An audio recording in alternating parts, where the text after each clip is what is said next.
If you've ever found yourself constantly giving, only to be met with endless taking, if you felt emotionally drained after every interaction with someone who seems incapable of genuine care, then this message is for you. For too many years, good-hearted people have been told that kindness and niceness will eventually win over even the most difficult personalities. Today, we're going to explore a hard truth that could transform your relationships and protect your emotional well-being. Why being nice to a narcissist is not only ineffective, but potentially harmful to your own mental health and dignity. The wisdom we'll share today isn't about becoming cold or cruel. It's about understanding the fundamental difference between healthy relationships and toxic dynamics, and why your natural inclination to be kind might be working against you when dealing with certain personality types. This isn't just theory. This is practical wisdom that can help you reclaim your energy, your boundaries, and your peace of mind. Number 1, understanding the narcissistic mindset. To understand why niceness fails with narcissists, we must first understand how their minds operate. Unlike individuals with healthy psychological development, narcissists view relationships through a fundamentally different lens.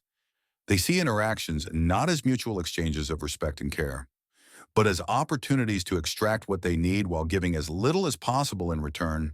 Margaret, a 72-year-old retired teacher from Denver, Colorado, spent 25 years married to Robert, a man who she later recognized displayed classic narcissistic traits. I thought if I just loved him enough, if I was patient enough, understanding enough, he would eventually reciprocate. She recalls, "What I didn't realize was that my kindness wasn't being received as love. It was being interpreted as weakness, as something he could exploit." This fundamental misunderstanding lies at the heart of why niceness fails. When you extend kindness to someone with a healthy psychological framework, they recognize it as a gift and feel moved to reciprocate. They understand the emotional labor involved and appreciate your thoughtfulness. A narcissist, however, interprets your kindness very differently.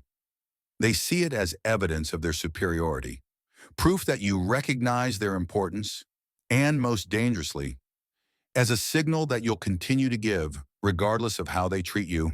Consider how narcissists process empathy itself. While healthy individuals feel discomfort when they hurt others, narcissists often experience a sense of power and control. Your pain doesn't register as something to be avoided. It registers as evidence of their influence over you. This isn't necessarily conscious cruelty, though it can manifest that way. Rather, it's a fundamental inability to process emotional experiences the way most people do. The psychological principle at work here is what experts call intermittent reinforcement.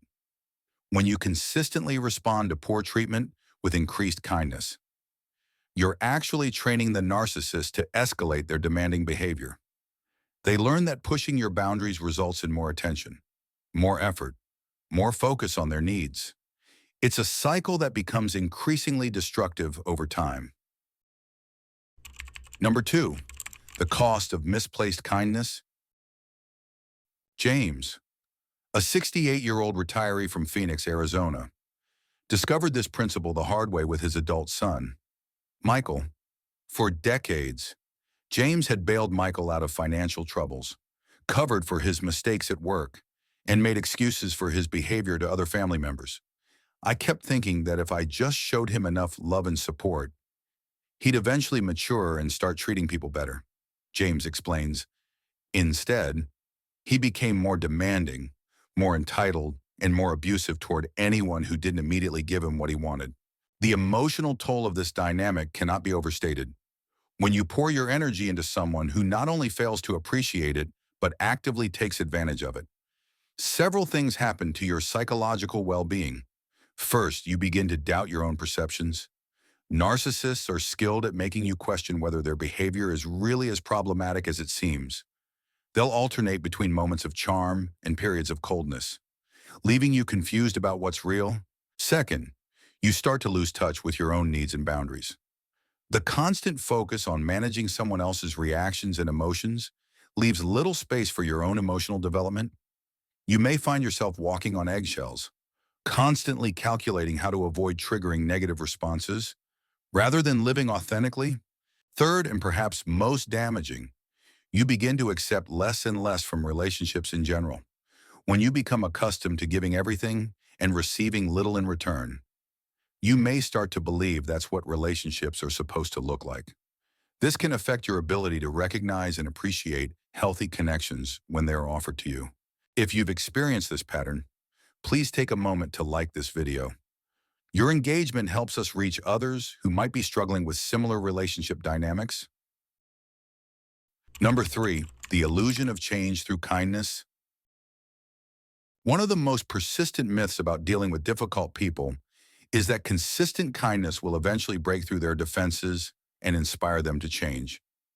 This belief is particularly strong among people who have been raised with traditional values of patience, forgiveness, and turning the other cheek. While these are beautiful principles that serve us well in healthy relationships, they can become weapons in the hands of those who lack empathy. Dorothy, a 75-year-old grandmother from Atlanta, Georgia, spent 15 years trying to build a relationship with her narcissistic daughter-in-law, Susan. Every time Susan would lash out or create drama at family gatherings, I'd respond with more invitations, more attempts to include her, more efforts to show her she was valued. Dorothy remembers, I genuinely believed that if I could just demonstrate enough unconditional love, she'd eventually soften and we could have the relationship I hoped for. What Dorothy didn't understand at the time was that Susan interpreted each kind gesture not as love to be reciprocated, but as confirmation of her power within the family dynamic. The more Dorothy accommodated Susan's difficult behavior, the more entitled Susan became to special treatment and exceptions to normal social expectations. This dynamic reveals a crucial truth about human psychology. People don't change their fundamental character patterns because others are nice to them. Character change requires internal motivation, self-reflection, and usually significant discomfort with one's current way of being. When you remove the natural consequences of poor behavior through excessive kindness and accommodation, you actually eliminate the very discomfort that might motivate change. Think about it this way. If someone's manipulative behavior consistently gets them what they want, why would they choose to develop healthier communication skills? If their emotional outbursts reliably result in others backing down and giving them their way, what incentive do they have to learn emotional regulation? Your kindness, well-intentioned as it is, may be enabling the very behaviors you hope to change. Number 4, the strength in setting boundaries. The alternative to endless accommodation isn't cruelty or rejection. It's something far more powerful and ultimately more loving. Clear, consistent boundaries. Boundaries aren't walls built to keep people out. They're guidelines that define how you'll allow yourself to be treated and what behaviors you'll accept in your relationships. William, a 69-year-old retired engineer from Sacramento, California, transformed his relationship with his narcissistic brother Thomas by implementing what he calls consequence-based interactions. Instead of trying to manage Thomas's emotions or prevent his outbursts through careful word choice and endless patience, William began responding to behavior rather than trying to prevent it. When Thomas would call me with his latest crisis, demanding that I drop everything to help him fix a problem he'd created through his own poor choices, I stopped rushing to his rescue, William explains. Instead, I'd say something like, "That sounds challenging. Thomas, I'm sure you'll figure out a solution." Then I'd change the subject or end the conversation if he became abusive. This approach initially resulted in escalated behavior from Thomas. He became more demanding, more manipulative, and more dramatic in his attempts to restore the old dynamic. But William held firm. Over time, something interesting happened. Thomas began to take his problems to people who would still engage in the rescue dynamic, and his interactions with William became more superficial, but also more peaceful. This illustrates a key principle. Narcissists will typically take the path of least resistance. When you stop being the person who absorbs their emotional chaos and solves their self-created problems, they'll often redirect that energy elsewhere rather than do the hard work of genuine self-reflection. Setting boundaries with narcissistic individuals requires understanding that their initial response will almost always be an escalation of the very behaviors you're trying to address. They may become more charming, more pitiful, more aggressive, or more manipulative, all in an attempt to restore the dynamic that served them well. Your job isn't to manage their reaction to your boundaries. It's to maintain those boundaries regardless of how they respond. Number 5, the power of indifference. Perhaps the most challenging concept for naturally empathetic people to embrace is the power of emotional indifference when dealing with narcissistic behavior. This doesn't mean becoming cold or heartless in general. It means refusing to engage emotionally with manipulation, drama, and attempts to push your boundaries. Eleanor, an 81-year-old widow from Boston, Massachusetts, discovered this principle while dealing with her narcissistic neighbor, Patricia.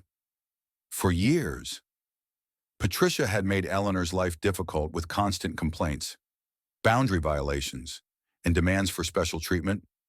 Eleanor had tried every form of kindness, baking cookies, offering help with Patricia's garden, making excuses for her behavior to other neighbors. Nothing worked. Eleanor recalls, Patricia just became more entitled and more demanding. The breaking point came when she actually had the audacity to complain to the homeowners association about my flower garden, claiming it was somehow affecting her property value. That's when I realized that my kindness wasn't being received as kindness at all. Eleanor's solution was revolutionary in its simplicity. She stopped caring about Patricia's opinions, reactions, or emotional state. When Patricia would approach with complaints or demands, Eleanor would respond with polite but emotionally detached acknowledgments. I understand you feel that way, or that's an interesting perspective, followed by a swift end to the interaction. The transformation was remarkable, without an emotional reaction to fuel her behavior. Patricia gradually lost interest in targeting Eleanor. The drama, complaints, and boundary violations decreased significantly because they were no longer generating the emotional response that had made them rewarding for Patricia. This approach works because narcissists feed on emotional energy, both positive and negative. Your anger, your hurt feelings, your attempts to explain or justify yourself, even your kindness, all provide them with the attention and emotional stimulation they crave. When you withdraw that emotional investment, the dynamic loses its appeal for them. Number 6, recognizing manipulation tactics. To successfully implement boundaries and emotional detachment, you need to recognize the specific tactics narcissistic individuals use to maintain control over relationships. Knowledge truly is power in these situations, and understanding the playbook can help you respond more effectively. One of the most common tactics is what psychologists call love bombing, followed by emotional withdrawal. After you've set a boundary or refused to engage in their preferred dynamic, a narcissist might suddenly become extremely charming, affectionate, or generous. They might apologize profusely, promise to change, or shower you with attention and gifts. This isn't genuine remorse or character development. It's a calculated attempt to restore the relationship dynamic that served them.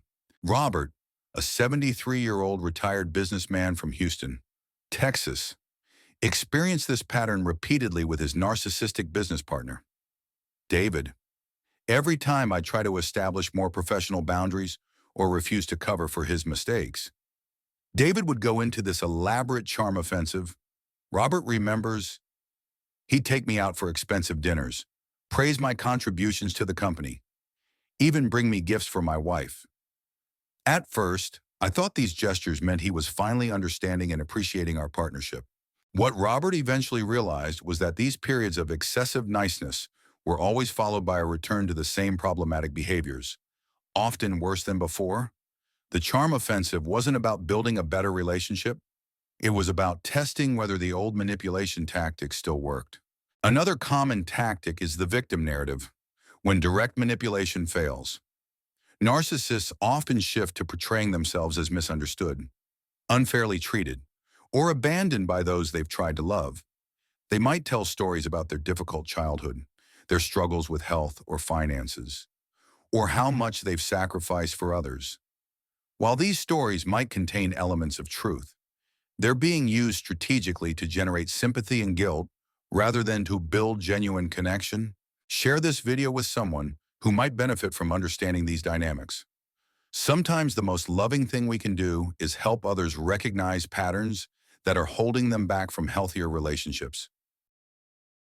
Number 7, the ripple effects of change.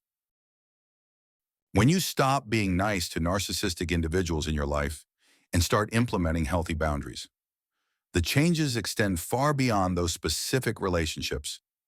You begin to reclaim emotional energy that can be invested in connections that offer mutual respect and genuine care.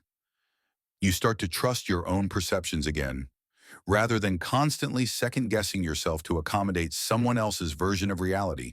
Martha, a 66-year-old artist from Portland, Oregon, describes the transformation that occurred after she stopped trying to manage her narcissistic sister, Linda's emotions and reactions. For 40 years, I organized family gatherings around Linda's moods and preferences. Martha explains, I'd call her before every event to gauge her emotional state, modify plans to avoid triggering her, and spend enormous amounts of energy trying to keep peace. When I finally stopped doing that, I discovered how much more energy I had for relationships with people who actually valued my efforts. The shift also affects your relationship with yourself. When you're no longer constantly managing someone else's emotional chaos, you have space to reconnect with your own needs, interests, and values. Many people discover hobbies they'd abandoned, friendships they'd neglected, and aspects of their personality they'd suppressed in the service of maintaining peace with narcissistic individuals. Perhaps most importantly, you begin to model healthy relationship dynamics for the people around you. Your children, grandchildren, and friends observe how you handle difficult people, and your willingness to maintain boundaries teaches them that it's possible to be kind without being a doormat, compassionate without being exploited. Number 8, building a support network. One of the challenges of changing how you interact with narcissistic individuals is that you might face criticism from people who don't understand the dynamic. Well-meaning friends or family members might encourage you to just be patient or try to understand their perspective. This is where having a support network of people who understand healthy relationship principles becomes crucial. Consider joining support groups, either in person or online, where you can connect with others who have dealt with similar relationship challenges. Sometimes the validation of knowing you're not alone in your experience can provide the strength needed to maintain healthy boundaries when social pressure encourages you to revert to old patterns. Comment below if you've experienced pressure from others to continue accepting poor treatment in the name of being nice or keeping peace. Your story might encourage someone else who's struggling with similar challenges. Living authentically after narcissistic relationships. The journey from people-pleasing to healthy boundary setting isn't just about changing how you interact with difficult people. It's about rediscovering who you are when you're not constantly managing someone else's emotions or walking on eggshells to avoid conflict. Many people find that after years of focusing on narcissistic individuals in their lives, they've lost touch with their own preferences, opinions, and desires. This rediscovery process can be both exciting and unsettling. You might find yourself uncertain about what you actually enjoy when you're not choosing activities based on what will keep someone else happy. You might discover that opinions you thought were your own were actually positions you adopted to avoid arguments or gain approval. The path forward involves patience with yourself as you reconnect with your authentic self. It means allowing yourself to have preferences without justifying them, to set boundaries without extensive explanations, and to prioritize your own well-being without guilt. This isn't selfishness, it's the foundation of healthy relationships. As we reach the end of our exploration today, remember that choosing to stop being endlessly nice to narcissistic individuals isn't about becoming harsh or unforgiving. It's about recognizing that true kindness sometimes requires us to stop enabling harmful behavior patterns. When we cease to reward manipulation with accommodation, we create space for healthier dynamics to emerge. both in our existing relationships and in new connections we form. The people in your life who truly care about you will respect your boundaries and appreciate your authenticity. Those who don't were likely benefiting from your previous willingness to sacrifice your own well-being for their comfort. The temporary discomfort of implementing these changes is far outweighed by the long-term peace and genuine connections that become possible when you stop giving your precious energy to those who don't value it. Your life has value, your time has worth, and your emotional energy deserves to be invested in relationships that honor and reciprocate your care. By setting clear boundaries and refusing to engage with manipulative behavior, you're not just protecting yourself, you're creating the possibility for others to step up and engage with you in healthier ways. And for those who choose not to rise to that opportunity, you're freeing yourself to find and nurture connections with people who will. Take action today by identifying one relationship in your life where you might be giving more than you're receiving. And consider what one small boundary you could implement this week. Subscribe to our YouTube channel for more insights on building healthier relationships and living with greater authenticity and peace. Remember, you deserve to be treated with the same kindness and respect that you so generously offer others.